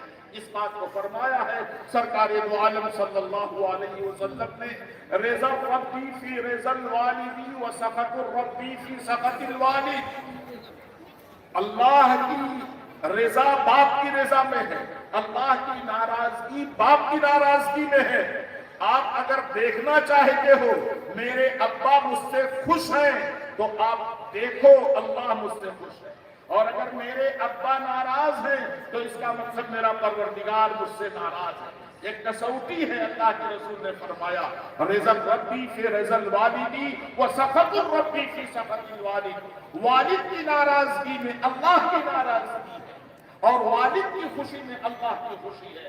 جب دیکھنا چاہو اللہ مجھ سے خوش ہے یا نہیں ہے تو یہ پیمانہ اپنے سامنے لاؤ، اماں ابا کو دیکھو خوش ہے اللہ خوش ہے، اور اگر اماں ابا ناخوش ہے تو اس کا صاف مطلب یہ ہے کہ پھر اللہ بھی ناخوش ہے۔ جو لوگ چاہتے ہیں ان کی عمر دراز کر دی جائے، جو لوگ چاہتے ہیں کہ ان کے رزق کو کشادہ کر دیا جائے، میں علماء کی موجودگی میں یہ بات کہنا چاہتا ہوں، اللہ کے رسول صلی اللہ علیہ وسلم نے یہ بات فرمائی ہے، جو لوگ دو چیزوں کو چاہتے ہیں، عمر کی درازی بھی چاہتے ہیں اور رزق کی وسعت اور فراخی بھی چاہتے ہیں، ان کو چاہیے فَلْيَصِلْ رَحِمَهُ، اپنے رشتہ داروں کے ساتھ حسن سلوک کا معاملہ کریں۔ اپنے جو رشتہ دار ہیں ان رشتہ داروں میں والدین کا درجہ، والدین سب سے بڑھ کر ہے، تو والدین اور رشتہ دار ان کے ساتھ حسن سلوک کا معاملہ ہونا چاہیے۔ ایک حدیث میرے سامنے اور آ گئی، بخاری کی حدیث ہے، حضرت ابو ہریرہ رضی اللہ تعالیٰ عنہ بیان کرتے ہیں، جاء رجل الی النبی صلی اللہ علیہ وسلم، ایک صحابی ہیں حضور پاک صلی اللہ علیہ وسلم کی خدمت میں حاضر ہوتے ہیں اور وہ بیان کرتے ہیں، اللہ کے رسول سے پوچھنا چاہتے ہیں من احق بحسن صحابتی یا رسول اللہ، اس دنیا میں کون ایسا ہے کہ اس کے ساتھ میں سب سے اچھا برتاؤ کروں اور سب سے اچھا اس کے ساتھ حسن سلوک کروں، اللہ کے رسول آپ بتا دیجیے۔ تو آپ نے فرمایا امکا امکا امکا ثم اباکا ثم ادناکا فادناکا، آپ نے فرمایا اپنی ماں کی خدمت کو لازم کر لو، اپنی ماں کی خدمت کو لازم کر لو، اپنی ماں کی خدمت کو لازم کر لو۔ چوتھی مرتبہ آپ نے فرمایا اپنے باپ کی خدمت کو لازم پکڑ لو۔ اس کے بعد آپ نے فرمایا درجہ بدرجہ جو تمہارے رشتہ دار ہیں ان کے ساتھ حسن سلوک کا معاملہ کرو۔ محدثین نے بڑی باریک بات لکھی ہے، 3 مرتبہ ماں کے ساتھ اللہ کے رسول نے فرمایا حسن سلوک کرو اور سب سے زیادہ مستحق تمہاری ماں۔ محدثین لکھتے ہیں 3 موقع ایسا ہے جہاں اولاد کے لیے ماں تنہا مشقت برداشت کرتی ہے۔ بہت غور سے سنیے گا، جب بچہ پیٹ میں ہوتا ہے تو پیٹ کی حالت میں جو مشقت اور پریشانی ہوتی ہے وہ ماں تنہا برداشت کرتی ہے۔ باپ ساتھ باہر سے دیتا ہے، دوا علاج کی کوشش کرتا ہے، لیکن حمل کی حالت میں جو پریشانی ہوتی ہے وہ ماں تنہا برداشت کرتی ہے۔ باپ کو تکلیف نہیں ہوتی ہے براہ راست۔ اسی طرح سے جب ماں اپنے بچے کو جنتی ہے، پیدائش کا وقت ہوتا ہے، تو پیدائش کے وقت کی جو تکلیف ہوتی ہے وہ ماں تنہا برداشت کرتی ہے۔ کتنا تکلیف ہوتی ہے ماں جانتی ہے، اللہ جانتا ہے۔ اس موقع پر بھی باپ ساتھ دیتا ہے، لیکن تکلیف تنہا ماں برداشت کرتی ہے۔ اس کے بعد دودھ پلانے کا جب موقع آتا ہے تو دودھ آپ جانتے ہیں خون سے بنتا ہے، تو دودھ کی مشقت اور پریشانی جو 2 سال ماں برداشت کرتی ہے، وہ تنہا اپنی چھاتی کا دودھ، اور دودھ خون سے بنتا ہے، کہیں اپنا خون چساتی ہے تو ماں تنہا وہ مشقت برداشت کرتی ہے۔ باپ کا اس میں کوئی حصہ نہیں ہوتا ہے، تکلیف اسے ضرور ہوتی ہے، باہر سے وہ تعاون کرتا ہے، لیکن براہ راست جو تکلیف ہوتی ہے وہ ماں کو ہوتی ہے۔ ان 3 موقعوں پر، حمل کی حالت میں، پیدائش کی حالت میں، دودھ پلانے کی حالت میں۔ اس لیے ہمارے محدثین نے باریک نقطہ لکھا ہے کہ ماں کا درجہ 3 اعتبار سے بڑھا ہوا ہے۔ اس لیے اللہ کے رسول نے فرمایا 3 مرتبہ امکا امکا امکا، اپنی ماں کے ساتھ حسن سلوک کو لازم پکڑو، لازم پکڑو، لازم پکڑو۔ اور اس کے بعد آپ نے فراموش نہیں کیا باپ کو، باپ چونکہ ماں کا ساتھ دیتا ہے اس لیے آپ نے فرمایا تم ابا، کہیں ایسا نہ ہو ماں کی خدمت کرتے کرتے تم اپنے باپ کو بھول جاؤ۔ باپ کا بھی خیال رکھنا ہے اور اپنے دوسرے رشتہ داروں کا بھی خیال رکھنا ہے۔ میرے بھائیوں، معاشرے کی اصلاح اگر ہم چاہتے ہیں، آپ کے سامنے قرآن کی روشنی میں، حدیث کی روشنی میں میں نے باتیں رکھی ہیں، اور اسلام نام ہے اس دین کا اور اس طریقے پر زندگی گزارنے کا جو قرآن نے بتلایا، حدیث نے بتلایا، جو لوگ اللہ کے فرمائے ہوئے احکامات کے مطابق رسول اللہ صلی اللہ علیہ وسلم کے فرمائے ہوئے ہدایات، ارشادات اور سنتوں کے مطابق زندگی گزارتے ہیں، وہ کامیاب ہوتے ہیں ہر میدان کے اندر۔ اور جو قرآن کے پیغام کو ترک کرتے ہیں، رسول کی سنتوں کو ترک کرتے ہیں، وہ ذلیل ہوتے ہیں اور رسوا ہوتے ہیں۔ آج ہم نے قرآن کو بھی چھوڑ دیا، آج ہم نے حدیث کو بھی چھوڑ دیا، جس کی وجہ سے ہمارے سامنے ذلت اور رسوائی آتی ہے۔ میرے بھائیوں، اس لیے ضرورت ہے اس بات کی کہ ہم قرآن اور سنت کے مطابق اپنی زندگی کو گزاریں۔ اللہ تعالیٰ جو میں نے باتیں کی ہیں میرے حق میں بھی قبول فرمائے، آپ کے بھی حق میں قبول فرمائے۔ اللہ تعالیٰ ساری باتوں پر عمل کرنے کی توفیق عطا فرمائے۔ میرے بھائیوں، دعا بھی ہوگی، آپ دعا میں شامل ہوں۔ اور اس سے پہلے میں آپ کو بتلانا چاہتا ہوں، 1 سال پہلے میرے خیال سے 3 یا 4 فروری کی تاریخ تھی، گزشتہ سال ہمارے محترم جناب مولانا محفوظ صاحب جو دارالعلوم صدیقیہ کے ذمہ دار ہیں، حضرت مولانا عبداللہ صاحب دامت برکاتہ، ان دونوں حضرات نے مدعو کیا تھا اور میں نے قرآن کے سلسلے میں بہت ساری باتیں بیان کی تھی۔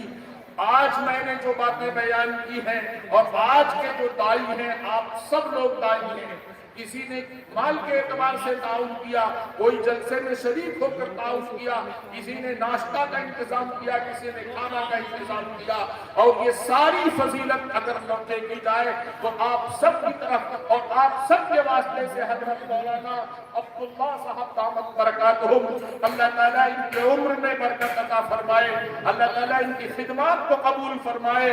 انہوں نے، مولانا محفوظ صاحب نے، اور بہت ہی باکمال عالم دین مولانا ارشاد صاحب، میں ان کے کمالات کو میں بیان کیا کروں۔ اللہ تعالیٰ جو ہمارے اکابر علماء ہیں، بہت سارے لوگ ہیں، ان کا نام میں نہیں جانتا، لیکن میں سب کا شکریہ ادا کرتا ہوں۔ آپ نے بہت قیمتی وقت دیا اس حقیق کو جس کی کوئی حقیقت نہیں ہے، کوئی حقیقت نہیں ہے۔ میرے بھائیوں، آپ نے اس لائق سمجھا اور آپ نے بلایا، اللہ تعالیٰ آپ کے بلانے کو قبول فرمائے۔ میرے بھائی حافظ محمد قاسم صاحب ادھر کرسی پر بیٹھے ہوئے، ان کے ساتھ ایک بہت ہی بڑے کاشتکار کے بیٹے جناب شمیم صاحب جو شاہجہاں پور سے آئے ہوئے ہیں، اللہ تعالیٰ ان سب کے آنے کو قبول فرمائے۔ اور میں آپ سب کا اپنی زبان سے شکریہ ادا کر سکتا ہوں۔ اور نہیں میں بیان کر سکتا ہوں۔ میرے بھائیوں، تمام فضیلت اللہ کی طرف لوٹتی ہے۔ اللہم لک الحمد کلہ ولک الشکر کلہ، اللہ ہی کا شکریہ ہے، اللہ ہی کے لیے تعریف ہے، ہر چیز اللہ کی طرف لوٹتی ہے۔ میرے بھائیوں، قیامت کا دن ہوگا، قیامت کے دن سارے لوگ ہوں گے، ایک آدمی کو بلایا جائے گا اور اس کے سامنے اس کے اعمال بد کو رکھا جائے گا، 99 رجسٹر ہوں گے اس کے سامنے اس کے اعمال بد کی، اور ایک رجسٹر کی جو حد ہوگی، جہاں تک نگاہ جاتی ہے وہاں تک اس کی حد ہوگی، اور اس سے یہ کہا جائے گا کہ تمہارے اعمال بد ہیں، اس کا اقرار کرتے ہو یا نہیں؟ وہ کہے گا میں اقرار کرتا ہوں، فرشتوں نے کمی اور زیادتی تو نہیں کرتی؟ تو وہ کہے گا کوئی کمی زیادتی نہیں کی، ان اعمال بد کو تم نے کیا، تمہارے پاس کوئی عذر شرعی تھا؟ وہ کہے گا لا یا ربی، اے میرے پروردگار، میرے پاس کوئی عذر شرعی نہیں تھا اور میرے ہی اعمال ہیں۔ اور وہ بیچارہ مایوس ہو جائے گا کہ اب تو میرے لیے وہ دوزخ کا فیصلہ کر دیا جائے گا۔ لیکن جب مایوس ہوتے ہوئے اللہ تعالیٰ اس بندے کو دیکھے گا تو اللہ فرمائے گا میرے پاس ایک نیکی ہے، تم نے پڑھا تھا لا الہ الا اللہ، تم نے پڑھا تھا اشہد ان لا الہ الا اللہ واشہد ان محمدا عبدہ ورسولہ، تم نے پڑھا تھا، اور کاغذ کے عرضے میں اس کو لکھ کر پیش کیا جائے گا۔ اس لیے محدثین کی اصطلاح میں اس کو حدیث البطاقہ کہا جاتا ہے۔ کاغذ کا پرزہ اس پر یہ لکھا ہوا ہوگا، اور اس کے بعد 99 اعمال جو رجسٹر کے ہیں اعمال بد، 99 رجسٹر ہیں اعمال بد ہیں، ان کو ترازو کے ایک پلڑے میں رکھا جائے گا۔ اللہ فرمائیں گے جاؤ ان کو ایک پلڑے میں رکھو، لا الہ الا اللہ اس کو ایک پلڑے میں رکھو۔ وہ تو سمجھے گا میرے ساتھ مذاق ہو رہا ہے۔ فرمایا جائے گا جاؤ تم تولو، جب وہ تولے گا تو لا الہ الا اللہ اشہد ان لا الہ الا اللہ واشہد ان محمدا عبدہ ورسولہ یہ لکھا ہوگا اس عرضے میں، اور یہی پلڑا چھپ جائے گا۔ 99 رجسٹر جو اعمال بد کے تھے وہ سب اٹھ جائیں گے۔ میرے بھائیوں، لا الہ الا اللہ محمد رسول اللہ، اشہد ان لا الہ الا اللہ واشہد ان محمدا عبدہ ورسولہ، اس کو فراموش نہ کرنا۔ رسول پر درود بہت بھیجنا، جتنا رسول سے قربت چاہتے ہو اور رسول کے اوپر درود بھیجو۔ اللہ کے رسول سے سب سے زیادہ قریب وہی ہوگا قیامت کے دن جو رسول کے اوپر سب سے زیادہ درود پڑھنے والا ہوگا، درود بھیجنے والا ہوگا۔ اللہ تعالیٰ حضرت مولانا عبداللہ صاحب کی اس کوشش کو پورے محلے اور پورے صدار پور کے لوگوں کو اللہ تعالیٰ خوب ترقی عطا فرمائے۔ آخری بات کہتا ہوں اپنے اس بیان کی، میرے بھائیوں، خود بھی دیندار بنو اور اس کے بعد دنیا دار بھی بنو۔ خوب دیندار بنو، اس کے بعد دنیا دار بھی بنو۔ لیکن اگر دنیا دار نہیں بن پا رہے ہو تو اپنے آپ کو دیندار بنا لو۔ قیامت کا دن ہوگا، ہر آدمی کا آخری وقت اس کی قیامت ہے، آخری وقت اس کی قیامت ہے۔ آخری وقت میں بندہ کی یہ کوشش ہوتی ہے اگر وہ کلمہ کو ہے، کاش کی میں ایماندار ہوتا، میری اولاد ایماندار ہوتی، یہ خواہش ہوگی۔ دنیا دار ہونے کی خواہش نہیں ہوگی، لیکن جتنے بھی دنیا دار ہیں، بہت دنیا ان کے پاس دین نہیں ہے، آخری وقت میں ان کی خواہش ہوگی کاش کہ میں دنیا دار نہ ہوتا، دیندار ہوتا۔ تو ہر دنیا دار کی خواہش اخیر میں ہوگی کہ میں دیندار ہوتا اور میری اولاد دیندار ہوگی، اور کسی بھی دیندار کی اخیر میں خواہش نہیں ہوگی کاش کہ میں دنیا دار ہوتا، میری اولاد دنیا دار ہوتی۔ کسی بھی دیندار کی اخیر میں خواہش نہیں ہوگی، لیکن ہر دنیا دار کی خواہش اخیر میں ہوگی میں دیندار ہوتا، میری اولاد دیندار ہوتی۔ تو خود بھی دیندار بنائیں، اپنی اولاد کو بھی دیندار بنائیں، اس کو مقدم رکھیں، اس کے بعد دنیا بھی حاصل کریں۔ ربنا آتنا فی الدنیا حسنہ وفی الآخرۃ حسنہ وقنا عذاب النار۔ اے اللہ دنیا میں بھی حسنہ عطا فرما، بھلائی عطا فرما، آخرت میں بھی بھلائی عطا فرما۔ آخرت کی بھلائی ایک ہے، اس کو اللہ نے نقد بیان کر دیا، وقنا عذاب النار۔ اے اللہ دوزخ کے عذاب سے ہم سب کو بچا دے۔ آخرت کی صرف ایک بھلائی ہے، وہ دوزخ کے عذاب سے اپنے آپ کو بچانا ہے اور جنت حاصل کرنا ہے۔ میرے بھائیو، آخرت کی سے ایک بھلائی کی کوشش کرو، اور دنیا میں بہت بھلائی ہے، اس لیے اس کا تذکرہ نہیں کیا گیا۔ دنیا میں ہر بھلائی مانگو، اللہ تعالیٰ رسول کی بتائی ہوئی ہر بھلائی سے نوازے، ہر برائی سے بچائے۔ وآخر دعوانا الحمدللہ رب العالمین، والسلام علیکم ورحمۃ اللہ وبرکاتہ۔ درود شریف۔ تشنگی جم گئی پتھر کی طرح ہونٹوں پر، ڈوب کر تیرے دریا سے میں پیاسا نکلا۔ تیری سادگی، تیری عاجزی، تیری ہر ادا کمال ہے، مجھے فخر ہے، مجھے ناز ہے، میرا مہمان بے مثال ہے۔ ماشاءاللہ بہت قیمتی پرمغز بصیرت افروز ناصحانہ خطاب ہمارے سامنے پیش کیا گیا۔ الحمدللہ کہ حضرت کی دعا کے حوالے کر دیتا ہوں کہ اجالے اپنی یادوں کے ہمارے ساتھ رہنے دو، اجالے اپنی یادوں کے ہمارے ساتھ رہنے دو، نہ جانے کس گلی میں زندگی کی یہ شام ہو جائے۔ اور اس پیغام کو لے کر آپ چلے جائیں کہ ستاروں کے آگے جہاں اور بھی ہیں، ستاروں کے آگے جہاں اور بھی ہیں، ابھی عشق کے امتحان اور بھی ہیں، تو شاہی ہیں پرواز ہے کام تیرا، تیرے سامنے آسماں اور بھی ہیں۔ نشے من پر نشے من تو اس قدر تعمیر کرتا جا، نشے من پر نشے من تو اس تعمیر کرتا جا کہ بجلی آسماں سے گرتے گرتے کند ہو جائے۔ لوگ کہتے ہیں بدلتا ہے زمانہ سب کو، لوگ کہتے ہیں بدلتا ہے زمانہ سب کو، مرد وہ ہیں جو بدل دیتے ہیں زمانے کو۔ قیمتی بات آپ کو سمجھیے، عشاء کی نماز آپ نے جماعت کے ساتھ پڑھی، کوشش کیجئے کہ فجر کی نماز بھی جماعت کے ساتھ ہو جائے۔ رات میں آپ عبادت اپنے گھروں پر جا کر چند منٹ کر لیں، اس کے بعد سو جائیں، تہجد کے وقت اٹھیں، تہجد کی نماز پڑھ لیں اور فجر کی نماز جماعت کے ساتھ پڑھ لیں۔ اگر رات بھر کوئی جاگتا ہے، اخیر میں وہ سو جاتا ہے، فجر کی نماز قضا ہو جاتی ہے، تو جتنا جاگنے سے اس نے ثواب حاصل کیا تھا اس سے زیادہ اس نے گناہ حاصل کر لیا فجر کی نماز کو چھوڑ کر۔ کسی حدیث کے اندر رات بھر جاگنے کی کوئی حدیث نہیں ہے، نہ صحابہ کا معمول تھا، عبادت کا معمول تھا۔ ذکر کر لیں، نماز پڑھ لیں، تسبیحات پڑھ لیں، جتنا چاہیں تلاوت کر لیں، اور اس کے بعد آپ سو جائیں، اور پھر بشاشت کے ساتھ صبح کے وقت اٹھیں، اور کسی آدمی کی فجر نہ چھوٹنے پائے، نہ آج کی رات میں نہ کبھی۔ اللہ کے رسول صلی اللہ علیہ وسلم نے اخیر میں جو نصیحت فرمائی تھی، موت کا فرشتہ حاضر تھا، اس نے نماز کی کہ نماز کا خیال کرنا۔ ہمارے اماں ابا کی آخری بات ہو کہ میں اس دنیا سے جا رہا ہوں اور بیٹا اس بات پر تم سب بھائی بہن عمل کر لینا، تو بتائیے ہم اس پر عمل کرتے ہیں کہ نہیں کرتے؟ اللہ کے رسول نے جب یہ نصیحت فرمائی تو سب لوگ جماعت کے ساتھ نماز پڑھو، اور یہاں سے جاتے وقت اپنے طرز عمل سے کسی کو تکلیف نہ پہنچاؤ۔ ہمارے شہر کے جتنے ذمہ داران ہیں، حکومتی سطح پر تمام پولیس حضرات اور تمام لوگ جو یہاں آئے ہیں، اس کا بہت شکریہ ادا کرتے ہیں۔ اللہ تعالیٰ آپ سب کو کامیاب کرے۔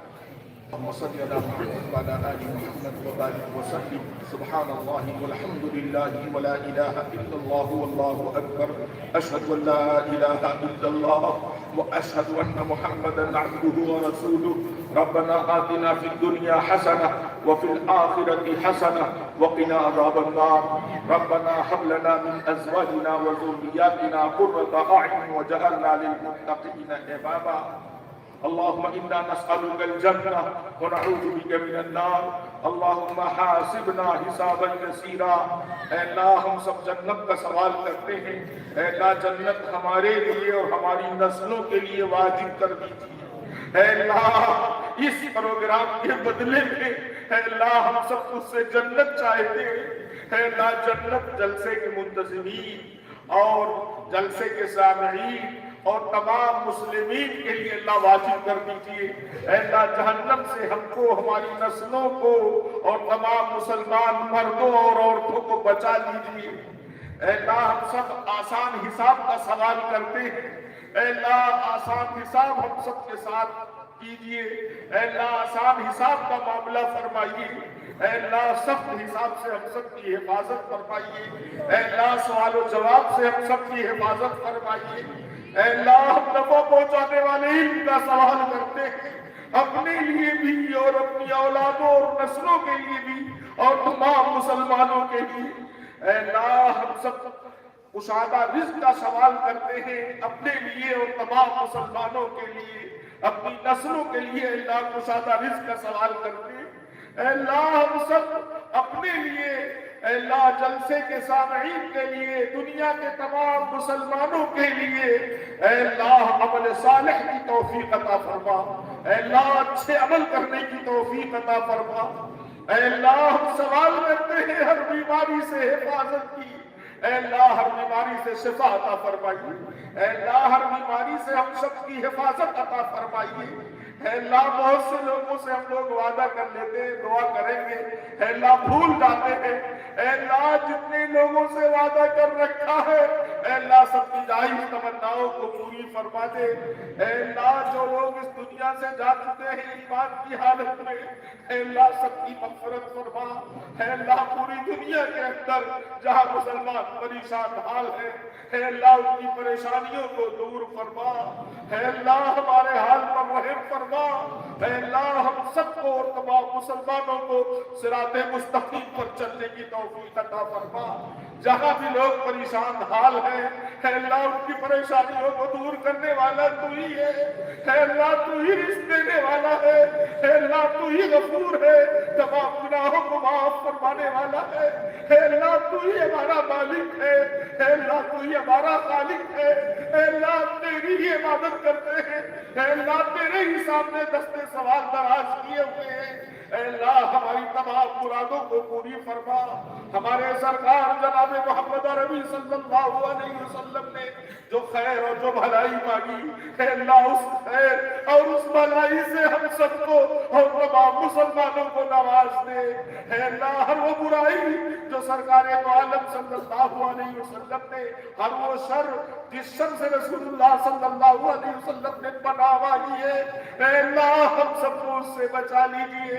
اے اللہ قرآن کے احکامات کے مطابق رسول اللہ صلی اللہ علیہ وسلم کے ارشادات فرمودات آپ کی سنتوں کے مطابق زندگی گزارنے والا بنائیے۔ اے اللہ یہ رات ہمارے لیے ذریعے نجات بنا دیجیے۔ اے اللہ اس رات کی برکتوں سے اے اللہ مالا فال فرما دیجیے۔ اے اللہ اس رات کی بدعتوں سے اے اللہ ہم سب کی حفاظت فرما۔ اے اللہ جو چیزیں ثابت نہیں ہیں اس رات میں اے اللہ ان چیزوں سے اے اللہ ہماری حفاظت فرما۔ اے اللہ دین کی باتیں جو کہی گئی ہیں اے اللہ انسان ہونے کے ناطے کوئی غلط بات ہوئی ہو اے اللہ اسے معاف فرما دے۔ اے اللہ اپنے گناہوں کی معافی چاہتے ہیں، اے اللہ سر سے لے کر پیر تک گنہگار ہے۔ اے اللہ لوگ اعتماد کرتے ہیں اے اللہ ان کا اعتماد کے مطابق کھڑا بنا دیجیے۔ اے اللہ اپنے نیک بندوں میں شامل فرما لیجیے۔ اے اللہ لوگ دعا کرا رہے ہیں، بیان کرا رہے ہیں، اے اللہ نمونہ بنا رہے ہیں کہ ان کا دامن پکڑیں گے یہ جنت میں جائیں گے تو ان کا حوالہ دے کر ہم بھی جنت میں جائیں گے۔ اے اللہ تیری ذات جنتی بنانے والی ہے، اے اللہ گنہگار ہے۔ اے اللہ لوگوں کے اعتماد کو اے اللہ لوگوں کے اعتماد کے مطابق اپنے نزدیک معاملہ فرمائیے۔ اے اللہ اے اللہ اور اپنا عابد بنائیے ہم سب کو۔ اے اللہ ان لوگوں میں شامل فرما لیجیے جو بغیر حساب و کتاب کے جنت میں جائیں گے۔ اے اللہ اور لوگوں کے خزانے میں کمی ہے اے اللہ تیرے خزانے میں کوئی کمی نہیں ہے۔ اے اللہ جنت میں اپنا دیدار عطا فرما۔